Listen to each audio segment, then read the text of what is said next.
Unit 8 Biology in Human Welfare. Biology is the youngest of the formalized disciplines of natural science. Progress in physics and chemistry proceeded much faster than in biology. Applications of physics and chemistry in our daily life also have a higher visibility than those of biology. However, 20th century and certainly the 21st century has demonstrated the utility of biological knowledge in furthering human welfare, be it health sector or agriculture. The discovery of the antibiotics and the synthetic plant-derived drugs and anesthetics have changed medical practice on one hand and human health on the other hand. Life expectancy of human beings have dramatically changed over the years. Agricultural practices, food processing, and diagnostics have brought socio-cultural changes in the human communities. These are briefly discussed in the following three chapters of this unit. Swaminathan, 1925. Born in August 1925 in Kumbakonam in Tamil Nadu, Monkambu Sambasivan Swaminathan did his graduation and post-graduation in botany from Madras University. He worked in different capacities in large numbers of institutions in India and abroad and developed his expertise in genetics and plant breeding. The School of Cytogenetics and Radiation Research established at the Indian Agricultural Research Institute IARI enabled Swaminathan and his team to develop short-duration, high-yielding varieties of rice excluding the scented basmati. He is also known for the development of the concept of crop cafeteria, crop scheduling, and genetically improving the yield and quality. Swaminathan initiated collaboration with Norman Borlaug, which culminated in the Green Revolution through introduction of Mexican varieties of wheat in India. This was highly recognized and appreciated. He is also the initiator of the Lab to Land Food Security and several other environmental programs. He has been honored with the Padma Bhushan and several other prestigious awards, medals, and fellowships by institutions of excellence. Chapter 8 Human Health and Disease. Health for a long time was considered a state of body and mind where there was a balance of the certain humus. This is what early Greeks like Hippocrates as well as the Indian Ayurveda system of medicine asserted. It was thought that persons with black bile belonged to the hot personality and would have fevers. This idea was arrived at by pure reflective thought, the discovery of the blood circulation by William Harvey using experimental method, and the demonstration of the normal body temperature in persons with black bile using thermometer disproved the good humor hypothesis of health. In later years, biology stated that mind influences through neural system and endocrine system our immune system and that our immune system maintains our health. Hence, mind and mental health can affect our health. Mental state can affect our health. Of course, health is affected by one, genetic disorders, deficiencies with which a child is born, and deficiency or defects which the child inherits from the parents from birth. Two, infections. And three, lifestyle including food and water we take, rest and exercise we give to our bodies, habits that we have or lack, etc. The term health is very frequently used by everybody. How do we define it? Health does not simply mean absence of the disease or the physical fitness. It would be defined as the state of complete physical, mental, and social well being. When people are healthy, they are more efficient at work. This increases their productivity and brings economic prosperity. Health also increases the longevity of the people and reduces the infant and maternal mortality. Balanced diet, personal hygiene, and regular exercise are very important to maintain good health. Yoga has been practiced since time immemorial to achieve physical and mental health. Awareness about the diseases and their effects on the different bodily functions, vaccination, immunization against infectious diseases, proper disposal of the waste, control of the vectors, and maintenance of hygiene in food and water resources are necessary for achieving good health. When the functioning of one or more organs or systems of the body is adversely affected, characterized by appearance of various signs and symptoms, we say that we are not healthy. That is, we have a disease. Diseases can be broadly grouped into infectious and non-infectious. Diseases which are easily transmitted from one person to another are called infectious diseases. Infectious diseases are very common and every one of us suffers from these at some time or the other. Some of the infectious diseases like AIDS are fatal. Among non-infectious diseases, cancer is the major cause of death. Drug and alcohol abuse also affect our health adversely. Common diseases in humans. A wide range of the organisms belonging to bacteria, viruses, fungi, protozoans, helminths, etc. could cause diseases in man. Such disease-causing organisms are called pathogens. Most parasites are therefore pathogens as they cause harm to the host by living in or on them. The pathogens can enter our body by various means, multiply and interfere with the normal vital activities, resulting in morphological and functional damage. Pathogens have to adapt to life within the environment of the host. For example, the pathogens that enter the gut must know a way of surviving in the stomach at low pH and resisting the various digestive enzymes. A few representative members from different groups of the pathogenic organisms are discussed here, along with the diseases caused by them. Preventive and control measures against these diseases in general are also briefly described. Salmonella typhi is a pathogenic bacterium which causes the typhoid fever in human beings. These pathogens generally enter the small intestine through the food and the water contaminated with them and migrate to other organs through blood. Sustained high fever like 39 to 40 degrees Celsius, weakness, stomach pain, constipation, headache, and loss of appetite are some of the common symptoms of this disease. Intestinal perforation and death may occur in severe cases. Typhoid fever could be confirmed by the viral test. A classic case of medicine, that of Mary Mellon, nicknamed Typhoid Mary, is worth mentioning here. She was a cook by profession and was a typhoid carrier who continued to spread the typhoid for several years through the food she prepared. Bacteria like Streptococcus pneumoniae and Haemophilus influenza are responsible for the disease pneumonia in humans, which affects the alveoli, air-filled sacs of the lungs. As a result of the infection, the alveoli get filled with fluid, leading to severe problems in respiration. The symptoms of the pneumonia include fever, chills, cough, and headache. In severe cases, the lips and the fingernails may turn grey to bluish in color. A healthy person acquires the infection by inhaling the droplets or aerosols released by an infected person, or even by sharing glasses and utensils with an infected person. Dysentery, plague, diphtheria, etc. are some of the other bacterial diseases in man. Many viruses also cause diseases in human beings. Rhinoviruses represent one such group of viruses which cause one of the most infectious human ailments, the common cold. They infect the nose and the respiratory passage but not the lungs. The common cold is characterized by nasal congestion and discharge, sore throat, hoarseness, cough, headache, tiredness, etc., which usually last for 3 to 7 days. Droplets resulting from cough or sneezes of an infected person are either inhaled directly or transmitted through contaminated objects such as pens, books, cups, doorknobs, computer keyboard or mouse, etc., and cause infection in a healthy person. Some of the human diseases are caused by protozoans too. You might have heard about malaria, a disease man has been fighting since many years. Plasmodium, a tiny protozoan, is responsible for this disease. Different species of Plasmodium like Plasmodium vivax, Plasmodium malaria, and Plasmodium falciparum are responsible for different types of malaria. Of these, malignant malaria caused by Plasmodium falciparum is the most serious one and can even be fatal. Let us take a glance at the life cycle of Plasmodium. Plasmodium enters the human body as sporozoids, infectious forms, through the bite of an infected female Anopheles mosquito. The parasites initially multiply within the liver cells and then attack the red blood cells (RBC), resulting in their rupture. The rupture of the RBCs is associated with the release of toxic substance named hemozoin, which is responsible for chill and high fevers recurring every 3 to 4 days. When a female Anopheles mosquito bites an infected person, these parasites enter the mosquito body and undergo further development. The parasites multiply within them to form sporozoids and stored in their salivary glands. When these mosquitoes bite a human, the sporozoids are introduced into his or her body, thereby initiating the events mentioned above. It is important to note that the malarial parasite requires two hosts, human and a mosquito, to complete its life cycle. The female Anopheles mosquito, the vector, is the transmitting agent. Entamoeba histolytica is a protozoan parasite in the large intestine of the human which causes amoebiosis, amoebic dysentery. Symptoms of this disease include constipation, abdominal pain, and cramps, stools with excess mucus and blood clots. Houseflies act as mechanical carriers and serve to transmit the parasite from the feces of the infected person to the food and food products, thereby contaminating them. Drinking water and food contaminated by the fecal matter are the main source of infection. Ascaris, the common roundworm, and Wuchereria, the filarial worm, are some of the helminthes which are known to be pathogenic to man. Ascaris, an intestinal parasite, causes ascariasis.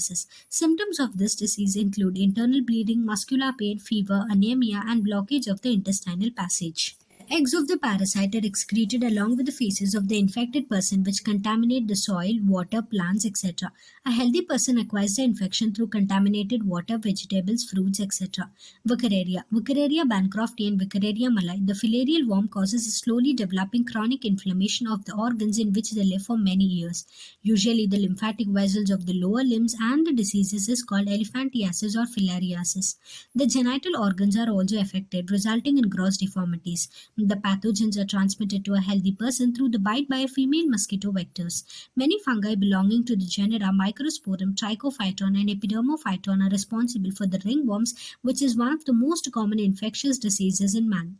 Appearance of dry, scaly lesions on various parts of the body, such as skin, nails, and scalp, are the main symptom of the disease. These lesions are accompanied by intense itching. Heat and moisture help these fungi to grow, which make them thrive in skin folds such as those in the groin or between the toes.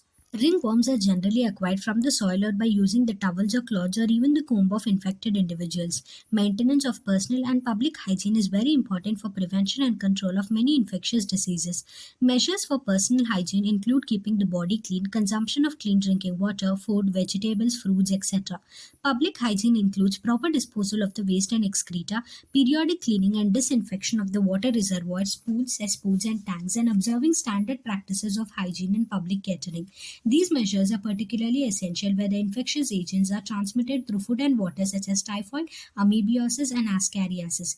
In case of airborne diseases such as pneumonia and common cold, in addition to the above measures, close contact with the infected person or their belongings should be avoided. For diseases such as malaria and filariasis that are transmitted through insect vectors, the most important measure is to control or eliminate the vectors and their breeding places.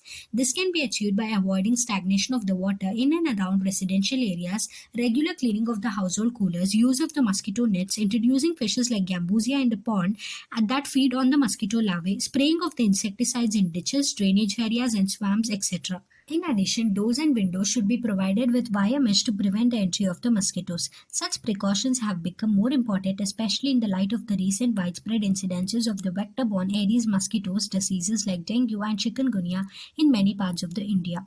The advancements made in biological science have armed us to effectively deal with many infectious diseases. The use of vaccines and immunization programs have enabled us to completely eradicate a deadly disease like smallpox. A large number of other infectious diseases like polio, diphtheria, pneumonia, and tetanus have been controlled to a large extent by the use of vaccines. Biotechnology, about which you will read in Chapter 1, is at the verge of making available newer and safer vaccines. Discovery of the antibiotics and various other drugs has also enabled us to effectively treat infectious diseases. Immunity. Every day we are exposed to large number of infectious agents. However, only a few of these exposures result in diseases. Why? This is due to the fact that the body is able to defend itself from most of these foreign agents. This overall ability of the host to fight the disease-causing organisms conferred by the immune system is called immunity. Immunity is of two types: innate immunity and acquired immunity. Innate immunity. Innate immunity is non-specific type of defense that is present at the time of birth. This is accomplished by providing different types of barriers to the entry of the foreign agents into our body. Innate immunity consists of four types of barriers. These are: 1. Physical barriers. Skin on our body is the main barrier which prevents entry of the microorganisms. Mucus coating of the epithelium lining the respiratory, gastrointestinal, and urinogenital tract also helps in trapping the microbes entering our body. Physiological barriers. Acid in the stomach, saliva in the mouth, tears from the eyes all prevent microbial growth. Cellular barriers. Certain types of leukocytes, white blood cells of our body like polymorphonuclear leukocytes, PMNL neutrophils, and monocytes, and natural killer type of lymphocytes in the blood, as well as macrophages in tissues, cause phagocytosis and destroy the microbes. Cytokine barriers. Virus infected cells secrete proteins called interferons which protect the non-infected cells from further viral infection. Acquired immunity. Acquired immunity, on the other hand, is pathogen specific. It is characterized by memory. This means when a body encounters a pathogen for the first time, it produces a response called primary response, which is of low intensity. Subsequent encounters with the same pathogen elicit a highly intensified secondary or amnestic response. This is ascribed to the fact that a body appears to have the memory of the first encounter. The primary and secondary immune responses are carried out with the help of the two special types of the lymphocytes present in our body, that is the B lymphocytes and the T lymphocytes. The B lymphocytes produce an army of proteins in response to the pathogens into our blood to fight with them. These proteins are called antibodies. The T cells themselves do not secrete antibodies but help the B cells to produce them. Each antibody molecule has four peptide chains, two small called light chains and the two longer ones called heavy chains. Hence, an antibody is represented as H2L2. Different types of antibodies are produced in our body. IgA, IgM, IgE, IgG are some of them. A cartoon of an antibody is given in figure 8.4. Because these antibodies are found in the blood, the response is also called as humoral immune response.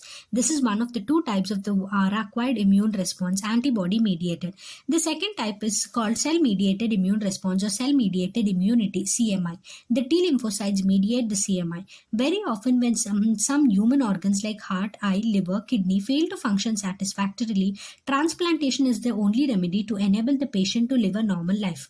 Then search begins to find a suitable donor. Why is it that the organs cannot be taken from just anybody? What is it that the doctors check? Grafts from just any source, an animal, another primate, or any human beings cannot be made since the grafts would be rejected sooner or later. Tissue matching, blood group matching are essential before undertaking any graft transplant, and even after this, the patient has to take immunosuppressants all his or her life. The body is able to differentiate self and non-self, and the cell-mediated immune response is responsible for the graft rejection. Active and passive immunity. When a host is exposed to antigens, which may be in the form of the living or the dead microbes or other proteins, antibodies are produced in the host body. This type of immunity is called active immunity. Active immunity is slow and takes time to give its full effective response. Injecting the microbes deliberately during immunization or infectious organisms gaining access into the body during natural infection induce active immunity. When ready-made antibodies are directly given to protect the body against the foreign agents, it is called passive immunity. Do you know why mother's milk is considered very essential for the newborn infant? The yellowish fluid colostrum secreted by the mother during the initial days of lactation has abundant antibodies IgA to protect the infant. The fetus also receives some antibodies from the mother through the placenta during the pregnancy. These are some examples of passive immunity. Vaccination and immunization. The principle of immunization or vaccination is based on the property of the memory of the immune system. In vaccination, a preparation of the antigenic proteins of pathogen or inactivated or weakened pathogen vaccine are introduced into the body. The antibodies produced in the body against these antigens would neutralize the pathogenic actions during actual infection. The vaccines also generate memory B and T cells that recognize the pathogen quickly on subsequent exposure and overwhelm the invaders with a massive production of antibodies. If a person is infected with some deadly microbes to which quick immune response is required, as in tetanus, we need to directly infect the preformed antibodies or antitoxin, a preparation containing antibodies to the toxin. Even in cases of snake bites, the injection which is given to the patient contains preformed antibodies against the snake venom. This type of immunization is called passive immunization. Recombinant DNA technology has allowed the production of antigenic polypeptides of pathogen in bacteria or yeast. Vaccines produced using this approach allow large-scale production and hence greater availability for immunization. Example, hepatitis B vaccine produced from yeast. Allergies. When you have gone to a new place and suddenly you started sneezing, wheezing for no explained reason, and when you went away, your symptoms disappeared. Did this happen to you? Some of us are sensitive to some particles in the environment. The above mentioned reaction could be because of allergy to pollen, mites, etc., which are different in different places. The exaggerated response of the immune system to certain antigens present in the environment is called allergy. The substances to which such an immune response is produced are called allergens. The antibodies produced to these are of IgE type. Common examples of allergens are mites in dust, pollens, animal dander, etc. Symptoms of allergic reactions include sneezing, watery eyes, running nose, and difficulty in breathing. Allergy is due to the release of chemicals like histamine and serotonin from the mast cells. For determining the cause of allergy, the patient is exposed to or injected with very small doses of possible allergens and the reactions are studied. The use of drugs like antihistamine, adrenaline, and steroids quickly reduce the symptoms of allergy. Somehow, modern day lifestyle has resulted in lowering of the immunity and more sensitivity to allergens. More and more children in the metro cities of India suffer from allergies and asthma due to sensitivity to the environment. This could be because of the protected environment provided early in life. Autoimmunity. Memory-based acquired immunity evolved in higher vertebrates based on the ability to differentiate the foreign organisms, example pathogens, from self cells. While we still do not understand the basis of this, two corollaries of this ability have to be understood. 1. Higher vertebrates can distinguish the foreign molecules as well as the foreign organisms. Most of the experimental immunology deals with this aspect. 2. Sometimes due to genetic and other unknown reasons, the body attacks self cells. This results in damage to the body and is called autoimmune disease. Rheumatoid arthritis, which affects many people in our society, is an autoimmune disease. Immune system in the body. The human immune system consists of lymphoid organs, tissues, cells, and soluble molecules like antibodies. As you have read, immune system is unique in the sense that it recognizes foreign antigens, responds to these, and remembers them. The immune system also plays an important role in allergic reactions, autoimmune diseases, and organ transplantation. Lymphoid organs. These are the organs where origin and/or maturation and proliferation of the lymphocytes occur. The primary lymphoid organs are bone marrow and thymus, where immature lymphocytes differentiate differentiate into antigen-sensitive lymphocytes. After maturation, the lymphocytes migrate to secondary lymphoid organs like spleen, lymph nodes, tonsils, Peyer's patch of the small intestine, and the appendix. The secondary lymphoid organs provide the sites for interaction of the lymphocytes with the antigen, which then proliferate to become the effector cells. The location of various lymphoid organs in the human body is shown in figure 8.5. The bone marrow is the main lymphoid organ where all the blood cells, including the lymphocytes, are produced. The thymus is a lobed organ located near the heart and beneath the breastbone. The thymus is quite large at the time of birth but keeps reducing in size with age, and by the time puberty is attained, it reduces to a very small size. Both bone marrow and thymus provide microenvironments for the development and maturation of T lymphocytes. The spleen is a large bean-shaped organ. It mainly contains lymphocytes and phagocytes. It acts as a filter of the blood by trapping the blood-borne microorganisms. Spleen also has a large reservoir of erythrocytes. The lymph nodes are small solid structures located at different points along the lymphatic system. Lymph nodes serve to trap the microorganisms or other antigens which happen to get into the lymph and the tissue fluid. Antigens trapped in the lymph nodes are responsible for the activation of the lymphocytes present there and cause the immune response. There is lymphoid tissue also located within the lining of the major tracts, respiratory, digestive, and urogenital tracts, called the mucosa-associated lymphoid tissue MALT. It constitutes about 50% of the lymphoid tissue in the human body. AIDS. The word AIDS stands for Acquired Immunodeficiency Syndrome. This means deficiency of the immune system acquired during the lifetime of an individual, indicating that it is not a congenital disease. Syndrome means a group of symptoms. AIDS was first reported in 1981, and in the last 25 years or so, it has spread all over the world, killing more than 25 million persons. AIDS is caused by the human immunodeficiency virus HIV, a member of the group of viruses called retrovirus, which have an envelope enclosing the RNA genome. Transmission of the HIV infection generally occurs by sexual contact with the infected person, by transfusion of the contaminated blood and blood products, or by sharing infected needles as in case of intravenous drug abusers, and from infected mother to her child through placenta. So people who are at high risk of getting these infections include individuals who have multiple sexual partners, drug addicts who take drugs intravenously, individuals who require repeated blood transfusion, and the children born to an HIV-infected mother. Do you know when do people need repeated blood transfusion? Find out and make a list of such conditions. It is important to note that HIV or AIDS is not spread by mere touch or physical contact. It spreads only through body fluids. It is hence imperative for the physical and psychological well-being that the HIV or AIDS-infected person are not isolated from the family and the society. There is always a time lag between the infection and the appearance of the AIDS symptoms. This period may vary from a few months to many years, usually 5 to 10 years.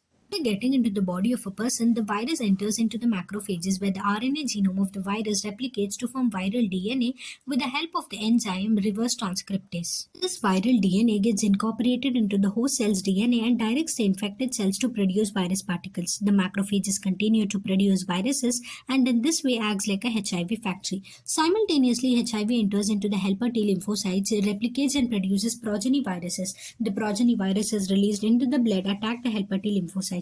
This is repeated, leading to a progressive decrease in the number of the helper T lymphocytes in the body of the infected person. During this period, the person suffers from bouts of fever, diarrhea, and weight loss. Due to decrease in the number of the helper T lymphocytes, the person starts suffering from infections that could have been otherwise overcome as such those due to bacteria, especially the mycobacterium, viruses, fungi, and even parasites like toxoplasm.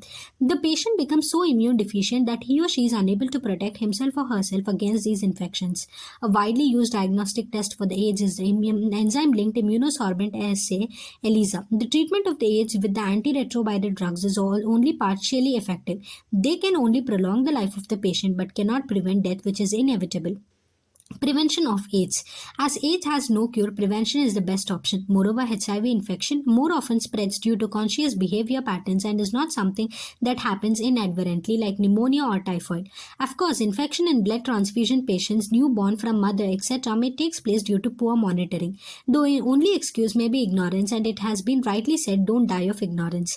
In our country, the National AIDS Control Organization, NACO, and the other non-governmental organizations, NGOs, are doing a lot to educate spread the people about AIDS.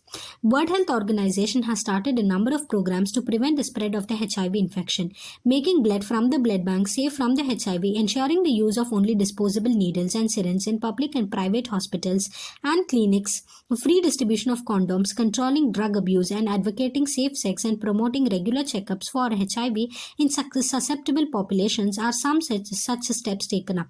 Infection with the HIV or having AIDS is something that should not be hidden, since then the infection may spread to many more people.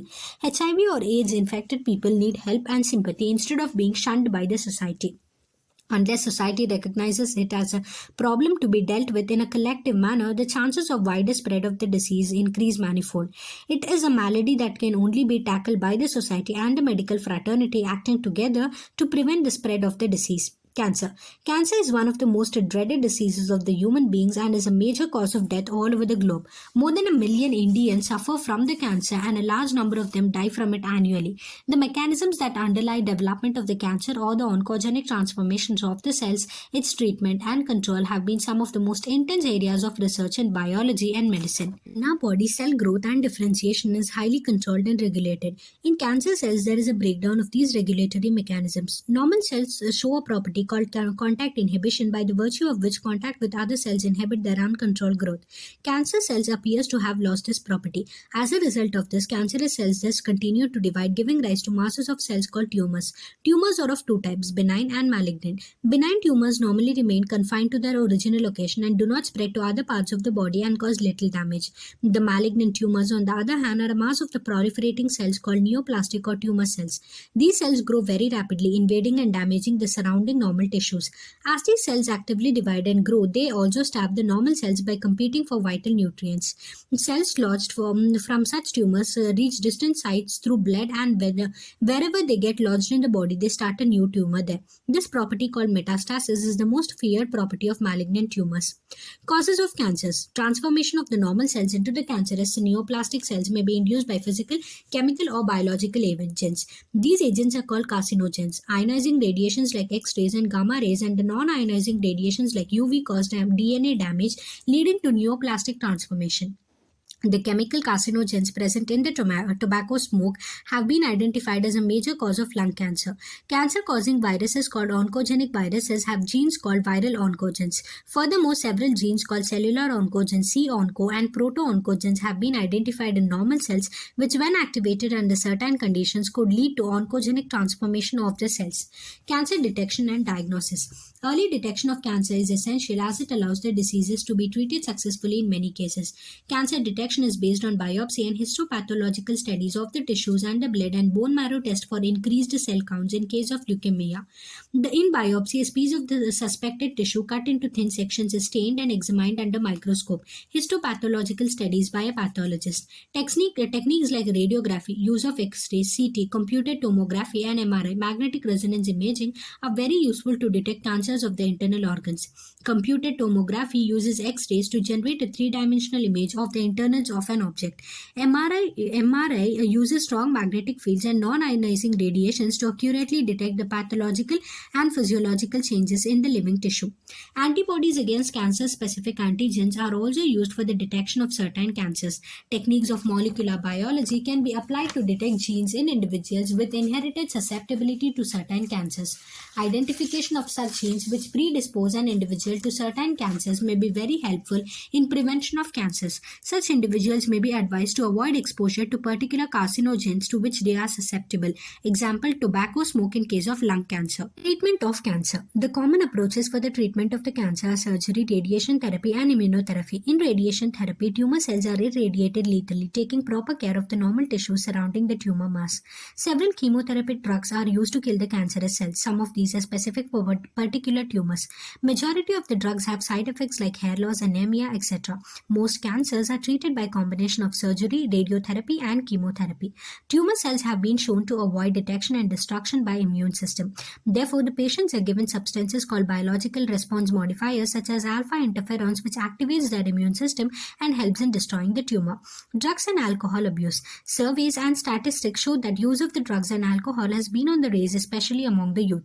This is really a cause of concern as it could result in many harmful effects. Proper education and guidance would enable youth to safeguard themselves themselves against these dangerous behavior patterns and follow healthy lifestyles. The drugs which are commonly abused are opioids, cannabinoids, and coca alkaloids. Majority of these are obtained from the flowering plants. Some are obtained from fungi. Opioids are the drugs which bind to the specific opioid receptors present in our central nervous system and gastrointestinal tract. Heroin, commonly called smack, is chemically diacetylmorphin, which is white, odorless, bitter, crystalline compound. This is obtained by the acetylation of morphine, which is extracted from the latex of the poppy plant Papaver somniferum. Generally taken by snorting and injection, heroin is a depressant and slows down the body functions. Cannabinoids are the group of chemicals which interact with the cannabinoid receptors present principally in the brain. Natural cannabinoids are obtained from the inflorescence of the plant Cannabis sativa. The flower tops, leaves, and the resins of the cannabis plant are used in various combinations to produce marijuana, hashish, chara, and ganja. Generally taken by inhalation and oral ingestion, these are known for their effects on the cardiovascular system of the body. Coca alkaloid or cocaine is obtained from coca plant Erythroxylum coca native to South America. It interferes with the transport of the neurotransmitter dopamine. Cocaine, commonly called smoke or crack, is usually snorted. It has a potent stimulating action on the central nervous system, producing a sense of euphoria and increased energy. Excessive dosage of cocaine causes hallucinations. Other well-known plants with hallucinogenic properties are atropa, belladonna, and datura. These days, cannabinoids are also being abused by some sport persons. Drugs like barbiturates, amphetamines, benzodiazepines, and other similar drugs that are normally used as medicines to help patients cope with mental illness like depression and insomnia are often abused. Morphine is a very effective sedative and painkiller and is very useful in patients who have undergone surgery. Several plants, fruits, and seeds having hallucinogenic properties have been used for hundreds of years in folk medicine, religious ceremony, and rituals all over the globe. When these are taken for a purpose other than the medicine or use or in amounts or frequencies that impairs one's physical, physiological, and psychological function, it constitutes drug abuse. Smoking also paves the way to hard drugs. Tobacco has been used by the human beings for more than 400 years. It is smoked, chewed, or used as a snuff. Tobacco contains a large number of the chemical substances, including the nicotine and alkaloid. Nicotine stimulates the adrenal gland to release adrenaline and noradrenaline into the blood circulation, both of which raise the blood pressure and increase the heart rate. Smoking is associated with increased incidence of cancer of the lungs, urinary bladder and the throat, bronchitis, emphysema, coronary heart disease, gastric ulcer, etc. Tobacco chewing is associated with increased risk of cancer of the oral cavity. Smoking increases carbon monoxide content in the blood and reduces the concentration of the hemobound oxygen. This causes oxygen deficiency in the body. When one buys packets of cigarettes, one cannot miss the statutory warning that is present on the packing, which warns against smoking and says how it is injurious to health. Yet smoking is very prevalent in society, both among young and the old. Knowing the dangers of smoking and chewing tobacco and its addictive nature, the young and the old needs to avoid these habits. Any addicts require counseling and medical help to get rid of the habit. Adolescence and drug or alcohol abuse. Adolescence means both a period and a process during which a child becomes mature in terms of his or her attitudes and beliefs for effective participation in the society. The period between 12 to 18 years of age may be thought of as adolescence period. In other words, adolescence is a bridge linking the childhood and adulthood. Adolescence is accompanied by several biological and behavioral changes. Adolescence, thus, is a very vulnerable phase of mental and psychological development of an individual. Curiosity, need for adventure and excitement and experimentation constitute common causes which motivate youngsters towards drug and alcohol use. A child's natural curiosity motivates him or her to experiment. This is complicated further by effects that might be perceived as benefits of alcohol or drug use. Thus, the first use of drug or alcohol may be out of curiosity or experimentation, but later the child starts using these to escape facing problems.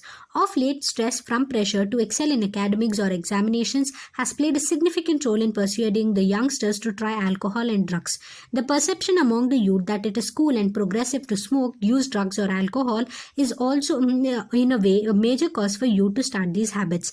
Televisions, movies, newspapers, internet also promote these perception. Other factors that have been seen to be associated with the drug and the alcohol abuse among the adolescents are unstable and or unsupportive family structures and the peer pressures.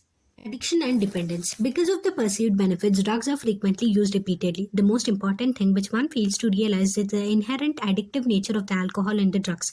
Addiction is of a psychological attachment to certain effects such as euphoria and a temporary feeling of well-being associated with drugs and alcohol.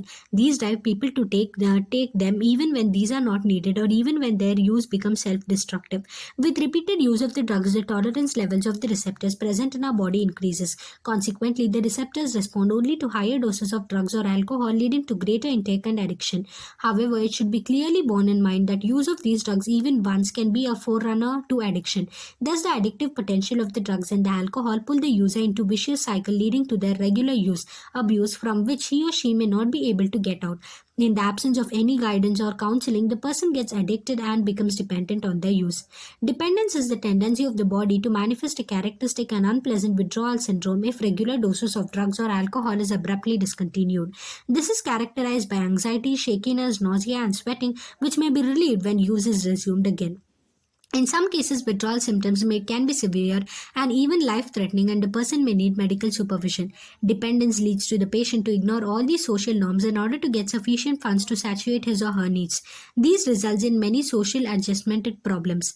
Effects of drug or alcohol abuse. The immediate adverse effects of drugs and alcohol abuse are manifested in the form of reckless behavior, vandalism, and violence. Excessive doses of drugs may lead to coma and death due to respiratory failure, heart failure, or cerebral hemorrhage. A combination of drugs or their intake along with the alcohol generally results in overdosing and even deaths. The most common warning signs of drug and alcohol abuse among the youth include a drop in academic performance, unexplained absence from the school or college, lack of interest in personal hygiene, withdrawal, isolation, depression, fatigue, aggressive and rebellious behavior, the deteriorating relationships with families and friends, loss of interest in hobbies, changes in sleeping and eating habits, fluctuations in weight, appetite, etc. There may be even some far-reaching implications of drug or alcohol abuse. If an abuser is unable to get money to buy drugs or alcohol, he or she may turn to stealing. The adverse effects are just not restricted to the person who is using drugs or alcohol. At times, a drug or alcohol addict becomes the cause of mental and financial distress to his or her entire family and friends. Those who take drugs intravenously, direct injection into the vein using a needle and syringe, are more likely to acquire serious infections like AIDS and hepatitis B. The viruses which are responsible for these diseases are transferred from one person to another by sharing of the infected needles and the syringes. Both AIDS and hepatitis B infections are chronic infections and ultimately fatal. Both can be transmitted through sexual contact or infected blood. The use of the alcohol during the adolescence may have long-term effects. It could lead to heavy drinking in adulthood. The chronic use of the drugs and the alcohol damages the central nervous system and the liver, cirrhosis. The use of the drugs and the alcohol during the pregnancy is also known to adversely affect the fetus. Another misuse of drugs is what certain sport persons do to enhance their performance. They misuse narcotic, analgesic, and anabolic steroids, diuretics, and certain hormones in sports to increase muscle strength and bulk and to promote aggressiveness, and as a result increase the athletic performance. The side effect of the use of the anabolic steroids in females include masculinization features like males, increased aggressiveness like mood swings, depressions, abnormal menstrual cycles, excessive hair growth on the face and the body, enlargement of the clitoris, deepening of the voice. In males, it includes acne, increased aggressiveness, mood swings, depressions, reduction of the size of the testicles, decreased sperm production, potential for kidney and liver dysfunction, breast enlargement, premature baldness, enlargement of the prostate gland. These effects may be permanent with prolonged use. In the adolescent male or female, severe facial and body acne and premature closure of the growth centers of the long bones may result in stunted growth. Prevention and control. The age-old adage of prevention is better than cure holds true here also. It is also true that habits such as smoking, taking drug or alcohol are more likely to be taken up at a young age, more during adolescence. Hence, it is best to identify the situation that may push an adolescent towards use of drugs or alcohol and to take remedial measures well in time. In this regard, the parents and the teachers have a special responsibility. Parenting that combines with high levels of nurturance and consistent discipline has been associated with lower risk of substance, alcohol, drugs, or tobacco abuse. Some of the measures mentioned here would be particularly useful for prevention and control of the alcohol and drugs abuse among adolescents. 1. Avoid undue peer pressure. Every child has his or her own choice and personality, which should be respected and nurtured. A child should not be pushed unduly to perform beyond his or her threshold limits, be it studies, sports, or other activities. Education and counseling. Educating and counseling him or her to face the problems and the stresses and to accept disappointments and failures as a part of the life. It would also be worthwhile to channelize the child's energy into healthy pursuits like sports, reading, music, yoga, and other extracurricular activities. Seeking help from the parents and the peers. Help from parents and the peers should be sought immediately so that they can guide appropriately. Help may even be sought from close and trusted friends. Besides getting proper advice to sort out their problems, this would help young to vent their feelings of anxiety and guilt. Looking for danger signs. Alert parents and teachers need to look for and identify the danger signs discussed above. Even friends, if they find someone using the drugs or the alcohol, should not hesitate to bring this to the notice of the parents or the teacher in the best interest of the persons concerned. Appropriate measures would then be required to diagnose the malady and the underlying causes. This would help in initiating proper remedial steps or treatment. Seeking professional and medical help. A lot of help is available in the form of highly qualified psychologists, psychiatrists, and de addiction and rehabilitation programs to help individuals who have unfortunately got into the quagmire of drug or alcohol abuse. With such help, the affected individual with sufficient efforts and willpower can get rid of the problem completely and lead a perfectly normal and healthy life. Summary. Health is not just the absence of the disease, it is the state of complete physical, mental, social, and psychological well being. Diseases like typhoid, cholera, pneumonia, fungal infections of the skin, malaria, and many others are a major cause of the distress to the human beings. Vector borne diseases like malaria, especially ones caused by the Plasmodium falciparum, if not treated, may prove fatal. Besides personal cleanliness and hygiene, public health measures like proper disposal of the waste, decontamination of the drinking water, control of the vectors like mosquitoes, and immunization are very helpful in preventing these diseases. Our immune system plays a major role in preventing these diseases when we are exposed to disease causing agents. The innate defenses of our body, like skin, mucous membranes, antimicrobial substances present in our tears, saliva, and phagocytic cells, help to block the entry of the pathogens into our body. If the pathogens succeed in gaining entry to our body, specific antibodies, humoral immune response, and cells mediated immune response serve to kill these pathogens. Immune system has memory. On subsequent exposure to the same pathogen, the immune response is rapid and more intense. This forms the basis of protection afforded by vaccination and immunization. Among other diseases, AIDS and cancer kill a large number of the individuals worldwide. AIDS, caused by the human immunodeficiency virus HIV, is fatal and can be prevented if certain precautions are taken. Many cancers are curable if detected early and appropriate therapeutic measures are taken. Of late, drug and alcohol abuse among the youth and adolescents is becoming another cause of concern. Because of the addictive nature of the alcohol and the drugs and their perceived benefits like relief from stress, a person may try taking these in the face of peer pressure, examinations related, and competition related stresses. In doing so, he or she may get addicted to them. Education about harmful effects, counseling, and seeking immediate professional and medical help would totally relieve the individuals from these evils. Thank you.